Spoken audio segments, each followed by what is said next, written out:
Tov. Today's daf yomi is Bava Basra Tzadi Aleph. Bava Basra 91. Today's daf is dedicated for a Hatzalah for the Shvuyim, a Shemir for the Chayalim, Yeshua for Am Yisrael, and it's Ace Tzara. On the top of 91a, the Gemara tells us, Tan Rabbanan Emes Dakrim Be'eretz Yisrael B'dvar M'sheish Ben Chayin Nefesh.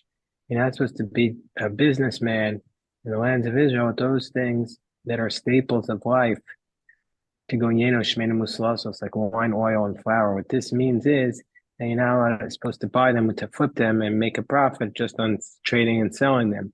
If you grow them, then you can obviously sell them, but you're not supposed to try and make this your business, because thereby you'll be raising the price on these items.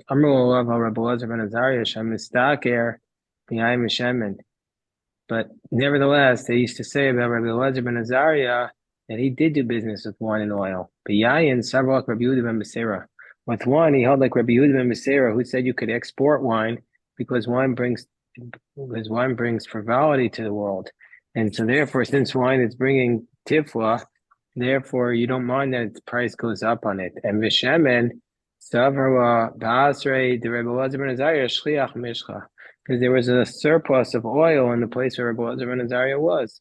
And so therefore, there's no problem for him to buy and sell in it because there'll still be plenty to go around. Tana Rabbanan, a mistakrin pa'amayim bebeitzim. You're not allowed to make do business doubling the eggs. So what does this mean? So Amar Mari bar Mari, that was his name, Mari, the son of Mari, Puigi Bara Shmuel, that Rav Shmuel argued, Chad Amar al Chad, Trey. Chad Amar Tago Tagar. One says that you can't charge double for an egg. You can charge double the price of an egg, meaning to say raise the price by 100% on it. Meaning to say that what you bought for $1 for a dinar, well, you can't sell for 2 dinar. Whereas the other approach is tagar tagar, that if you're a merchant, unlike the staples where you're not supposed to be selling via merchant, here you could sell it via one merchant, but the merchant can't sell it to another merchant. He has to sell directly to the people, to the shopkeeper. Meaning to say the merchant has to sell it straight to the people. He shouldn't flip it to another merchant to sell. So then the Gemara says, Tan Rabbana Matrian al Prakmatia, Bafil B'Shabbos. You're allowed a Matrian comes from the word Trua, which we do in shofar blowing, and it means prayer in this context. So you're allowed to pray for your business to be successful, even on Shabbos. And Rabbi Yochanan says it could go in Kli Pishtan, the bubble, the Yayim Hashem of Eretz Yisrael, like you're praying for your linen garment prices to be stable and your wine and oil in the land of Israel to be stable. And Amar Rav Yosef, who does Kama Sar Bashita? When can you pray for it? When's it appropriate? When the price goes down by normally you could buy 6 garments for it. You can buy now 10 garments. Meaning you say you get 10 garments for the price of 6, so it went down by 40%.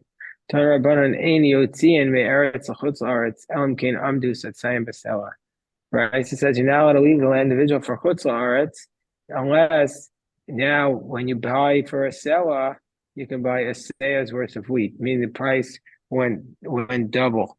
And Rashbam says, what's the reason why you can't leave? Shemafkiat moment of mitzvos, because now there's so many mitzvahs that you can only do in the land of Israel. Now that you leave, you can't do them. So therefore, unless the price went up to such a degree, Satayim B'Sel, you can't leave.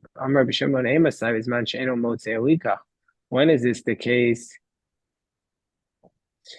where you can't find somebody to purchase? You can't find somebody to purchase for it. Then we say that this is the case. But, meaning to say, you don't have enough money to buy it for this price. But if you have enough money to buy it at this price, it's just much more expensive, then you have to do it. I feel then even if you now are getting it one seah for a selah, meaning to say, even if it's even more expensive, you're not allowed to go out. They say normally you could get it's a time for Chatzi Sela, but now you're getting it's a time for one Sela. But even if it went up even more, then it's one Sela for a Sela, you still can't leave if you have money to purchase it. Back to the book of Ruth. In the book of Ruth, we know that at the beginning, Elimelech leaves Beit Lechem with his wife Naomi and his children Malchon and Chilion, and then they all died. Elimelech, Malchon, and Chilion all died. So Rabbi Shimon Bar Yochai said that they were the Gedolei Ador, Parnasei Ador. They were the leaders of their generation. Why were they punished? It's because they left the land of Israel, went outside. That the whole city was astonished. Those Naomi. They said, "Is this Naomi?" Anamar Rabbi Yitzchak Amru, that they said, "Chazitem Naomi sheyatzas me'eretz l'chutz la'aretz." Have you seen Naomi? She left the land of Israel to chutz la'aretz, and look ma'alto, look what happened to her. Remember Rabbi Yitzchak also Yom Shabbat Ruth the Moabiyah Eretz Yisrael. That day that Ruth the Moabitess came to the land of Israel, Mesa Ishto Shel Boaz, the wife of Boaz, died. Meaning to say, when Ruth came that same day, Boaz, his wife, died. And this is the expression that people say before the one person dies, the new replacement's already in the house. Meaning to say that God prepares the medicine before the disease. Amarav Barafuna Amarav Ivtzan. In the book of Judges, it refers to a judge in a passing way and as Ivtzan. So that judge, who seems to be a minor character in the book of Judges, is actually the figure of Boaz. Book of Ruth takes place in Vahi B'mei Shvot HaShoftim. So that figure is actually Boaz. My Kamash. Isn't this, what's this teaching us? Boaz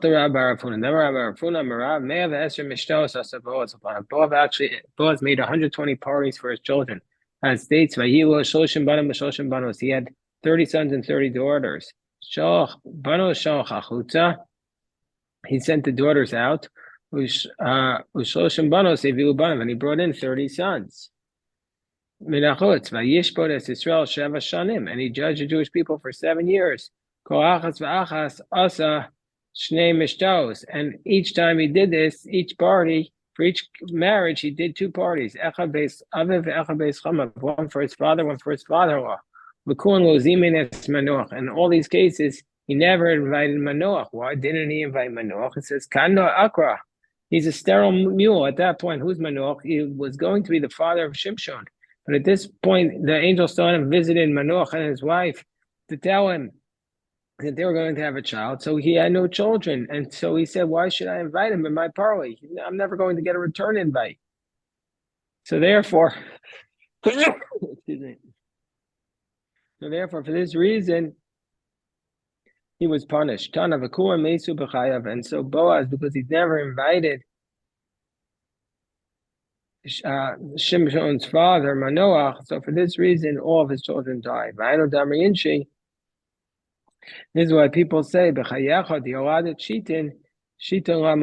your lifetime, if you had 60 children and they all died, what's the point? Go give birth to one more, that will be stronger than the other 60. Now we say, Siman Melech Abraham Ezer Shanam Shaniftar Nitnas Elavado. Amarav Rav Hanan Barav, Amarav Elimelech, Elimelech Salmon, Elimelech and Salmon, who's Salmon? He was the Boaz's father. Uponi Almoni, that was the person who refused to marry Ruth at the end of the book of Ruth. And Avina Ami, and the father of Naomi, Kulan B'nai Nachshon Ben Aminodavim. They're all the children of Nachshon. So the Gemara says, "My Kamashon, what's this teaching us? What's the chiddush here? Even if you have the merits of your fathers, that's not going to help you if you leave the land of Israel and you're going to be punished." Now, it's so ironic to me that this is written by people who don't live in Israel. It's the Babylonian Talmud. It's the Rashbam. They're all writing this. So Amar Rav Hanan Barava Amar Rav Ime de Avram, who was the mother of Abraham, Amaslai Bas Karnabo. And he Ima da Haman, who was the mother of Haman, Amaslai Bas Orfti. And how do you remember? Simonech Tamei Tamei Tahor Tahor. That Avram's mother was Karnamo, which is like curry, which is like sheep, and it was a kosher animal, whereas Haman's is Orfti, which is a raven, and she was like a non-kosher animal. He made a David Nitzves Bas Adel. Shema. David's mother's name was Nitzeves Bas Adel. And he made the Shimshon Tzoafunis. The Achte, and who was Shimshon's sister? Nashyan. Shimshon's sister was called Nachshon, even though there's no mention that he even has a sister.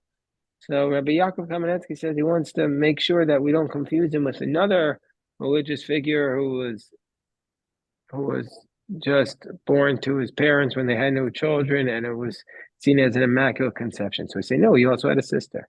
Why do we need to respond to this, to say he has a sister? But Shuva Saminim, so that's how we take Rabbi Yaakov Kamenetsky's approach. So we need to be able to say that this Samson story is not similar to the different biblical stories. So we know who the mother is, and we know who the father is. They didn't come from nowhere. Abraham was captured in prison for 10 years. 7 in Kardo and 3 in Kuta. Rav Dimi ben Ardai, Masni Ibcha, he went the opposite. And Amrav Chisda, Ibra is the era de Kuta. Ibra is the era of Kuta, Zeu Orkazim, that's Orkazim. Amrav Chanan Barava, Amarav, Osayom, Sheniftar, Avram Avinu min Olam. That day that Abraham died, Amdu Kol Gedolei Umas Olam Bishura. The day that Abraham died, all the nations of the world stood in a line for Amro, Ailo Olam, woe to this world that states, woe to this world, Shenavad Manhigo, the world has lost its leader. V'ailo Asfina, woe to the ship, Sha'avad Kabarnita, that lost its captain. The Maharsha says that these are two different types of leadership. The manig is the leader who is he has the vision, he knows what to do, he's smart, he understands the way the world works. And the kabarnita, that's the leader who leads through his moral example. Sometimes you have one or the other. Abraham was able to combine both. He had both had the vision, the intellectual leadership, and the moral leadership. Mishamaya Mukmiwe. So Rava says in the name of Rav, once we say Rav Chanan Bar Rava saying in the name of Rav different teachings, we now say a few others. So we say that even the person who's like this low-level bureaucrat who's in charge of the irrigation fields, who's going to irrigate the fields today and who tomorrow, even that's an appointment from heaven. God forbid, don't assume that Elimelech left with Machon and Ami because they themselves didn't have food. Because even if they would have found just a little bit of bran, they wouldn't have left because they would have stayed if it was just a little bit tough. So they left to get food. So if that's the case, why were they punished? They should have not only worried about themselves, they should have prayed for mercy for their generations. As it says, when you cry out,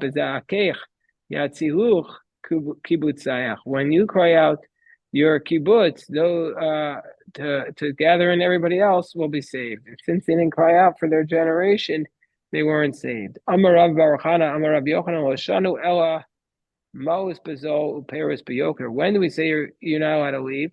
When do we say that you can't leave from Eretz Yisrael to Chutz La'aretz? If there's no money and the fruits are very expensive, or most Beyoker, but if the money,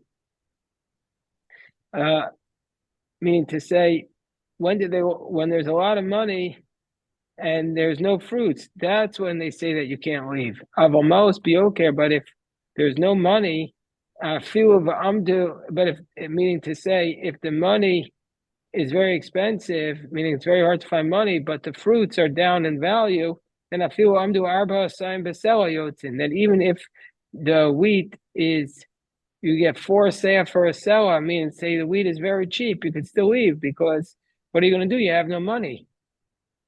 And the siman is the selah poal charuva talia amrin. The Amar Rabbi Yochanan, that Rabbi Yochanan taught.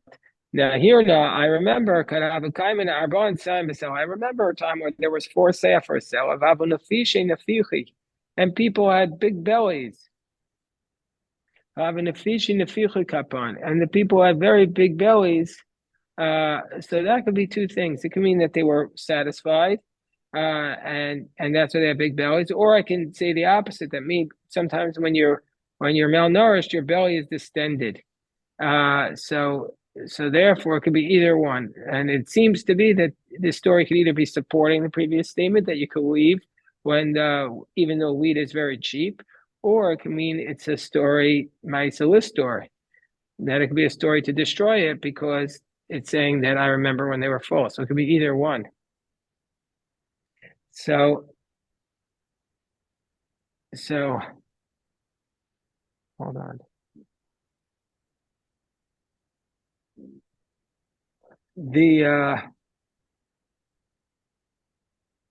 Hold on 1 second. Okay. And B'Tveria Middle-East Isar. And I remember that this was all took place in Tveria because that they didn't have any money to buy the wheat. Hold on 1 second.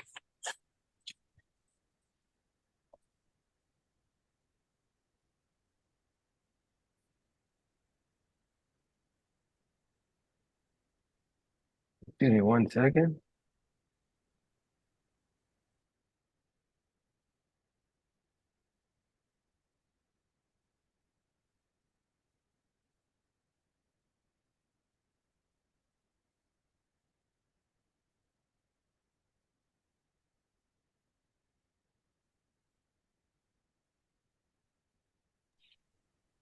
Okay, just moving right along. And then the Gemara says, I'm Rabbi Yochanan here now. So once we start talking about things that Rabbi Yochanan remembers, he says, I remembered, Havu Mitagrin Poalia. I remember when the workers were not hiring themselves, Limdach Karta, Pita Maisin, that they wouldn't hire themselves to work in the eastern part of the city because the western wind was very strong and it would blow to the east and bring the smell of the bread, and they would die from the smell. I remember when a child was cutting a piece of the carob fruit and he'd hold half in his right and half in his left, and the juice from it would drip al train taroi on his two arms. Excuse me. I remember Orva Basra. I remember when a raven would take a piece of meat, unagid chuta de mishra, and some of the fat from it would drip, merosh shura v'adara, from the top of the wall until the ground. I remember when the teenage boys and girls would be walking in the marketplace, like 16 or 17 years old, and they wouldn't sin. I remember a time when kids didn't make mistakes. I'm Rabbi Yochanan,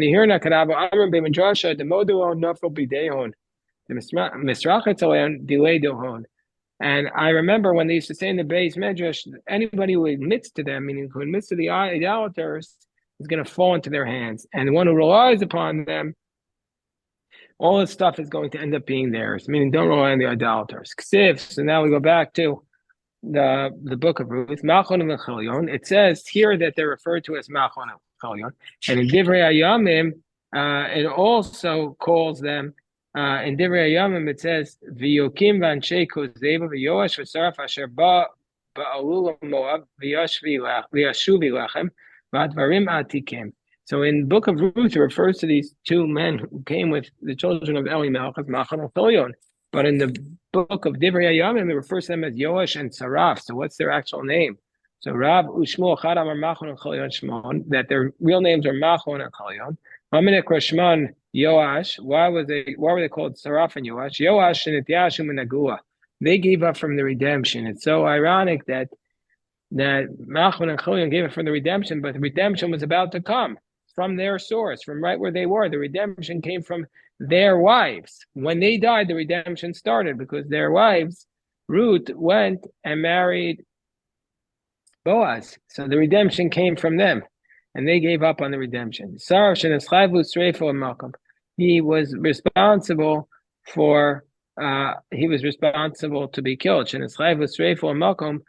was responsible to be killed because he left the land of Israel for Moab. Whereas the other approach is that their names are actually Yoash and Saraf. And why are they called Machon and Chalion?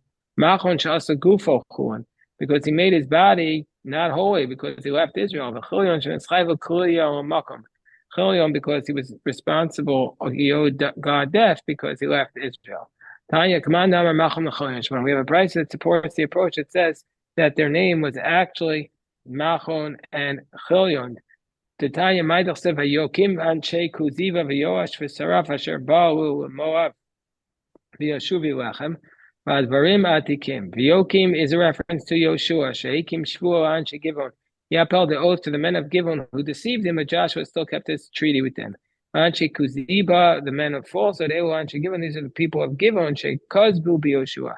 That they lied to Joshua in order to get the treaty. V'Yoash v'Saraf elu Machon Chilion. That's Machon and Chilion. This is like the first price. So why were they called Yoash and Saraf?